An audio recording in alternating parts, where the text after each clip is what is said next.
My name is Anita Payne.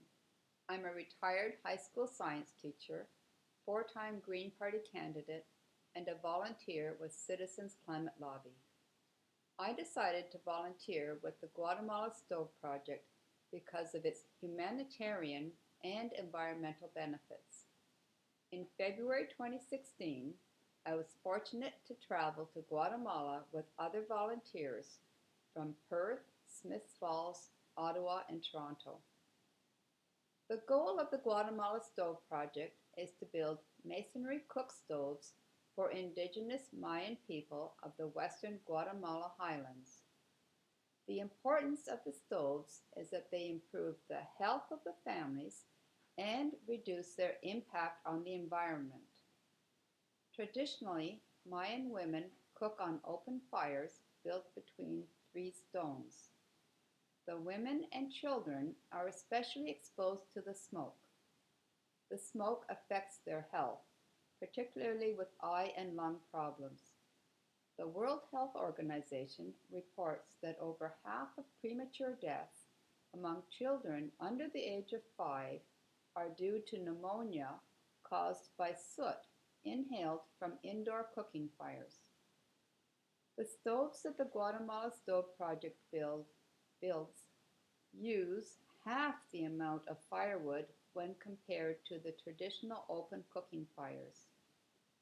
This not only saves the families money, but reduces deforestation and thus soil erosion, which is a particular problem in these mountainous areas with steep slopes. Each masonry cook stove we build lasts 10 years or more and significantly reduces the carbon footprint of the family. The family's carbon dioxide emissions are reduced by 2 to 3 tons per year. Additionally, the life of each family member is extended by 10 to 15 years. With the effects of climate change now being seen around the world, we all need to reduce our carbon footprints.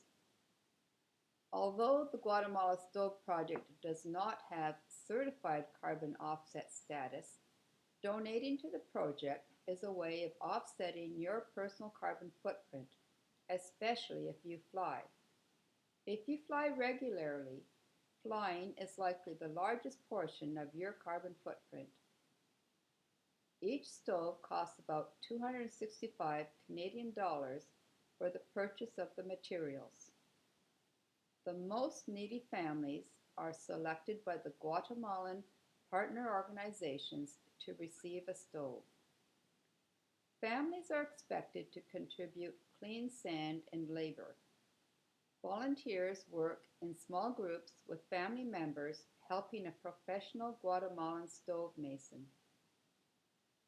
After the stove is finished, the founder of the Guatemalan Stove Project, Tom Clark, or another volunteer takes a photo of the family with their new stove as part of the documentation process. An individual or organization that has donated $265 to the project will receive the photo and information about the family.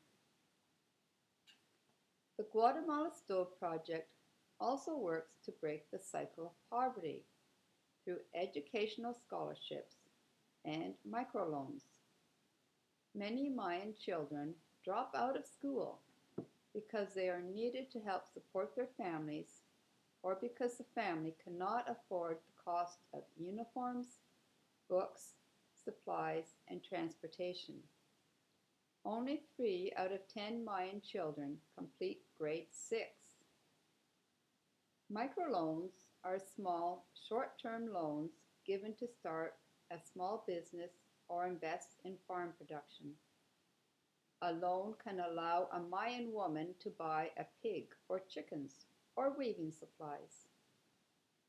Microloans are proven to lift people out of poverty. Once the money is repaid, it is loaned out again, allowing donations to be used multiple times. I really enjoyed meeting and working with the Mayan families.